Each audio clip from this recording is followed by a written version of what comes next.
Hello everyone. आज मैं आप लोगों के साथ एक न्यू स्टोरी शेयर करने वाली हूँ। When a heartless mafia fall in love with cold CEO का फर्स्ट पार्ट शेयर करने वाली हूँ। Okay, so let's start the story then. एक पर्सन अपने बॉस की तरफ देख रहा था। उसके इतने ज़्यादा डरावने बिहेवियर को देख उसके माथे से पसीना आने लगता है। तभी उसका बॉस किसी पर्सन को कहता है गुस्से में, तेरी हिम्मत कैसे हुई, मेरी इन्फॉर्मेशन मेरी एनिमीज को देता है। ते अपने हाथों में चाकू लिए हुए था और वो उस चाकू से लगातार उस पर्सन के नेक पे वार करने लगता है। वो पर्सन कुछ कहने की कोशिश कर रहा था बट वो बहुत पेन में था। ते के नॉन स्टॉप उसके नेक पे वार करने से उस पर्सन के नेक से और उसके माउथ से ब्लड निकलने लगता है। ते उस पर्सन की बिल्कुल भी परवाह नहीं करता। वो पर्सन कुछ कहने की कोशिश करता है बट ते फिर से उसके हार्ट पे चाकू मारने लगता है। वहाँ आस-पास ब्लड ही ब्लड फैला हुआ था। वो पर्सन गुस्से में कहता है, किम तेयंग, माफिया बॉस किम तेयंग को धोखा दोगे तो ऐसा ही होगा ना। Have a happy journey. Taeyang ऐसा कह के डेंजरसली हंसने लगता है।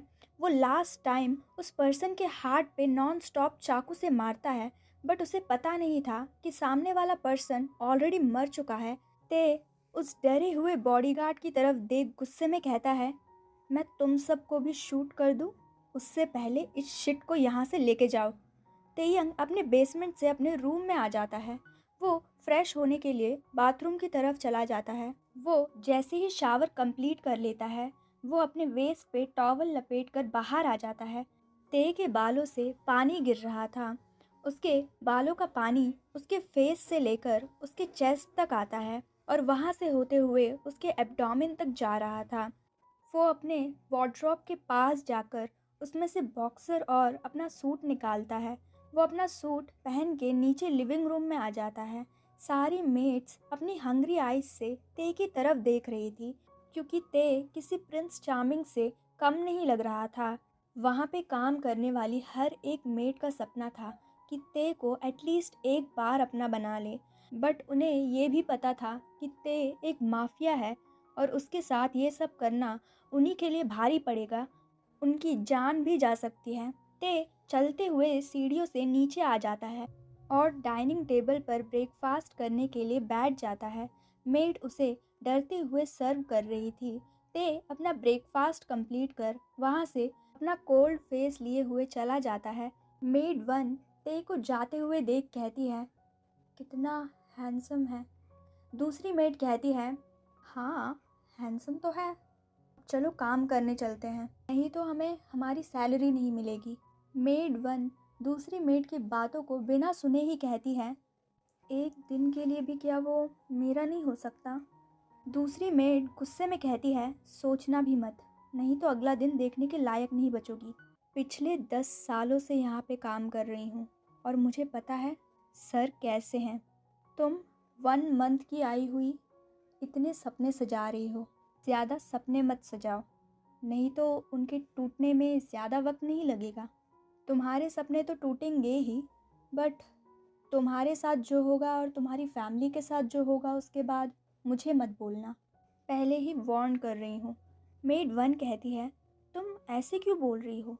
दूसरी मेड बहुत ही स्लो वॉइस में कहती है, अभी जो एक बोरे में बॉडीगार्ड्स कुछ लेके गए थे, पता है वो क्या था।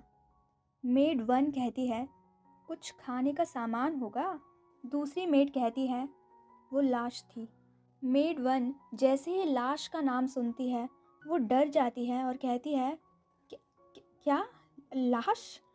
दूसरी मेड कहती है, मैंने तुम्हें बताया, सबको पता है, तुम्हें भी कुछ दिनों में पता चल ही जाता और ये सारी इन्फॉर्मेशन बाहर नहीं फैलनी चाहिए, नहीं तो तुम्हारी फैमिली के साथ जो होगा मुझे शायद बताने की ज़रूरत नहीं है। यहाँ मेड वन जैसे ही ये सब सुनती है उसके रोंगटे खड़े हो गए थे। उसका पूरा बॉडी शिवर कर रहा था। वो डर के मारे अपने मन में ही बोलती है, ये मैं कैसी जगह पे काम करने आ गई। मेड वन कहती है दूसरी मेड से, मुझे यहाँ पे काम नहीं करना। दूसरी मेड कहती है, अब तुम्हारा काम यहीं पे है, तुम कहीं और काम नहीं कर सकती, तुमने कॉन्ट्रैक्ट भी तो साइन किया है। मेड वन रोते हुए कहती है, तभी तो सोचूं ये लोग इतनी ज़्यादा सैलरी क्यों दे रहे हैं? मुझे पहले ही समझ जाना चाहिए था। अगर मुझे पहले पता होता तो मैं यहाँ पे कभी भी काम नहीं करती। यहाँ दूसरी तरफ ते अपने कार में था। वो अपने फ़ोन की तरफ देख रहा था। उसे जैसे ही कुछ याद आता है, वो अपनी सेक्रेटरी की तरफ देख पूछता है, जेके एंटरप्राइजेस से क्या आंसर आया? सेक्रेटरी भी अपने प्रोफेशनल वॉइस में कहता है, सर उन्होंने हमारा ऑफ़र रिजेक्ट कर दिया। ते अपने फ़ोन से नज़र हटाता है और अपनी साइड आइज़ से सेक्रेटरी की तरफ देख कहता है, व्हाट? सेक्रेटरी गल्प करता है और कहता है, यस सर उन्होंने रिजेक्ट कर दिया। ते कहता है, ड्राइवर। ड्राइवर समझ जाता है। टाइम स्किप करते हुए तेयंग की कार जेके एंटरप्राइजेस के बाहर थी। जंगकुक की कंपनी में हर एक को खबर लग गई थी। तेयंग अपने कार से उतरता है और वो कंपनी के अंदर जाता है। उसके आस पास बॉडीगार्ड्स थे। वो रिसेप्शनिस्ट से पूछता है, मुझे जॉन जंगकुक से मिलना है। रिसेप्शनिस्ट बोलती है, यस सर, मैं अभी उनको इन्फॉर्म कर देती हूँ। जंगकुक जैसे ही तेयंग के आने की खबर सुनता है, वो शॉक में था।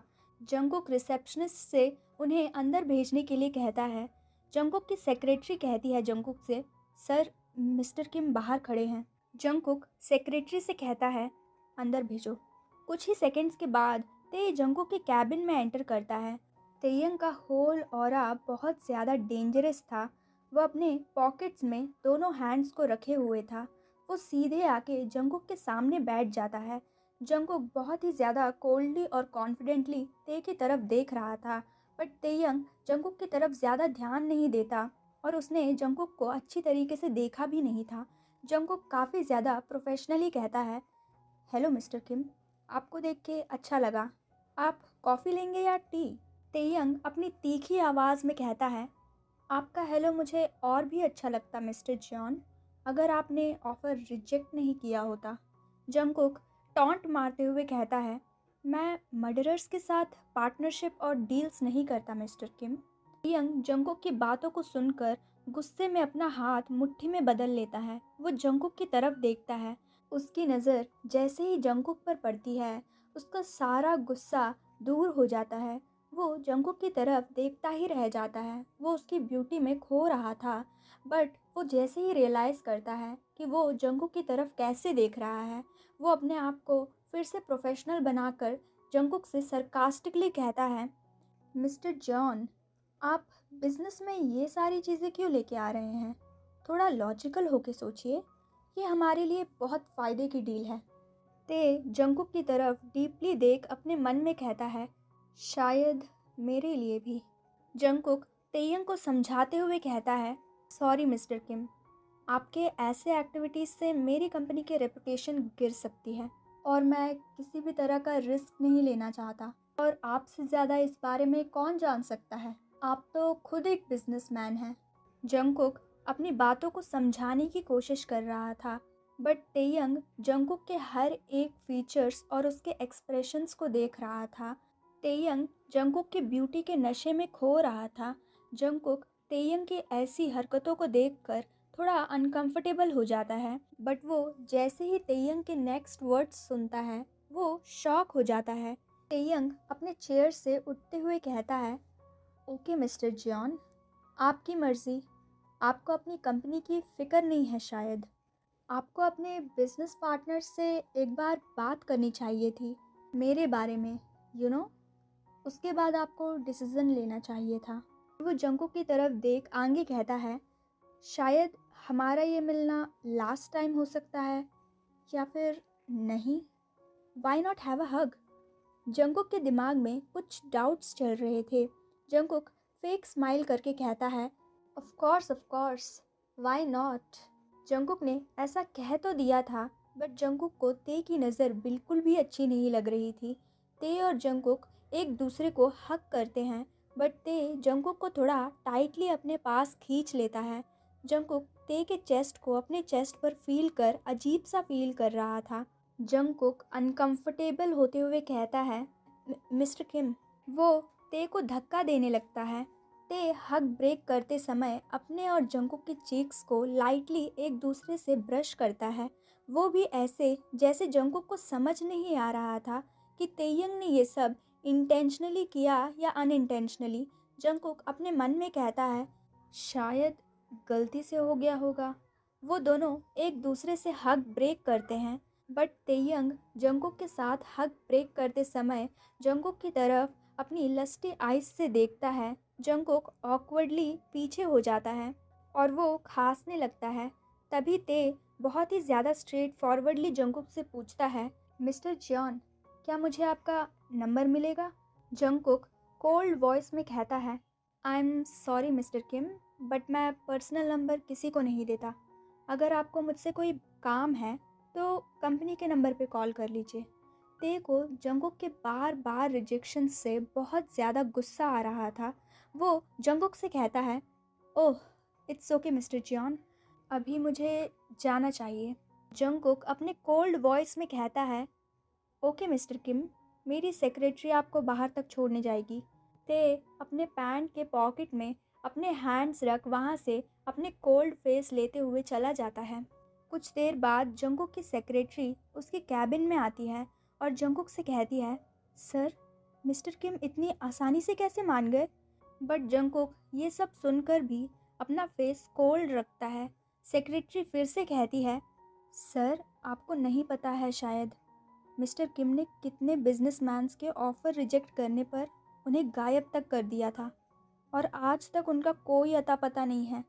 सबको पता है उन्हीं ने ये सब किया है, बट किसी की हिम्मत नहीं होती ये मिस्टर किम के सामने बोले। अब पता नहीं वो हमारे साथ क्या करेंगे। जंगकुक स्टिल कोल्ड था, वो कुछ सोच रहा था। सेक्रेटरी कहती है, सर, मैं तो कहती हूँ आप ऑफ़र को एक्सेप्ट कर लीजिए, यही हमारे लिए सही होगा। जंगकुक उस सेक्रेटरी के ऊपर चिल्लाते हुए कहता है, just shut up and get out. वो सेक्रेटरी घबरा कर वहाँ से चली जाती है। जंगकुक अपने मन में सोचता है, उस रास्कल की हिम्मत कैसे हुई मुझे ऐसे टच करने की। वो लोगों को मारता है ये पता था, लेकिन ऐसी गंदी हरकतें करता है ये नहीं पता था। Leave it Jungkook, just focus on work. ते यहाँ पूरे रास्ते कार में पागलों की तरह स्माइल ही कर रहा था। यहाँ सेक्रेटरी ते की स्माइल को देख अपने मन में कहता है, क्या मैंने कुछ गलत देख लिया या फिर मेरी आंखों को कुछ हो गया है? सर हंस रहे हैं, पक्का कुछ तो बुरा होने वाला है मिस्टर जॉन के साथ। पर सर पहले तो ऐसे नहीं हंसते थे, वो तो हमेशा ऐसे सिचुएशंस में बहुत ही ज़्यादा गुस्से में रहते थे। अब क्या हो गया?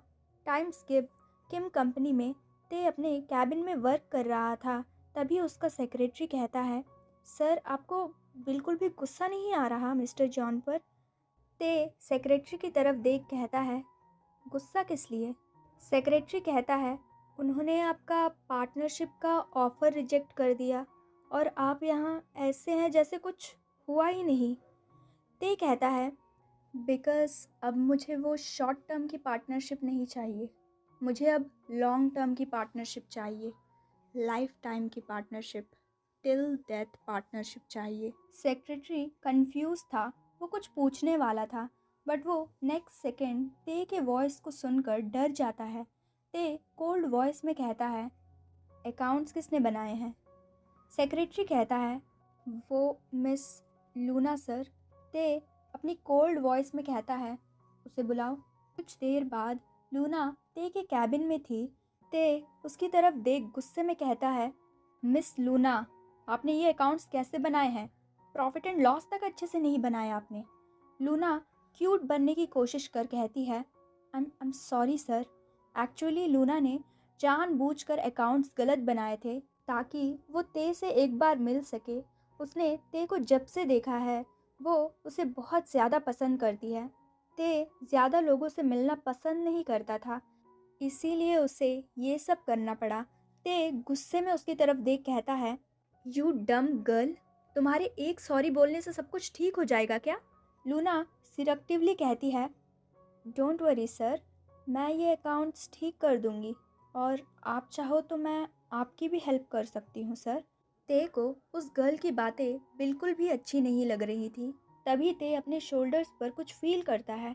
वो अपने शोल्डर्स पर देखता है। वो उस लड़की लूना के हाथ अपने शोल्डर्स पर देखकर वो उसके हाथों को अपने शोल्डर्स से हटाने की कोशिश करता है।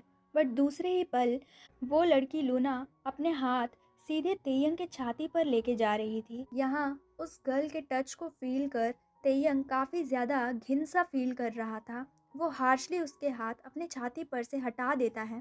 ते गुस्से में चिल्लाते हुए कहता है, व्हाट द हेल, ये सब करने आती है office? Just get out, you shameless. अभी लूना तेयंग के सडन एक्शन और सडनली चिल्लाने की वजह से डर जाती है और डरते हुए कहती है, आई एम सॉरी सर। तेयंग अपनी आंखें उस लड़की की तरफ दिखाते हुए कहता है, ये सब मेरे ऑफिस में नहीं चलेगा miss Luna, just get out. और मुझे बहुत अच्छे से पता था आपके क्या इंटेंशंस थे। लूना कहती है, I am sorry sir but I really like you. Taeyang उस लड़की को टॉन्ट मारते हुए कहता है, तो तुम अपनी लाइकनेस का इजहार ऐसे करती हो? मुझे तुम जैसे एम्प्लॉयज़ की बिल्कुल भी ज़रूरत नहीं है। You can go, you are fired. Miss Luna ते के पैर पकड़ते हुए कहती है, आई एम सॉरी सर, मैं ऐसा फिर बिल्कुल भी नहीं करूँगी। मुझे मनी की बहुत ज़्यादा ज़रूरत है सर, प्लीज़ सर। ते फ्रस्ट्रेट होते हुए कहता है, don't touch me, stay away you bullshit, just leave. Miss Luna कहती है, I am sorry sir really, मुझे जॉब से मत निकालिए प्लीज़। ते कहता है, जस्ट लीव, अदरवाइज मैं यहीं पे तुम्हें शूट कर दूंगा। वो लड़की डर के मारे वहाँ से चली जाती है। तो गाइस आज के लिए बस इतना ही। Thanks for watching. बाय।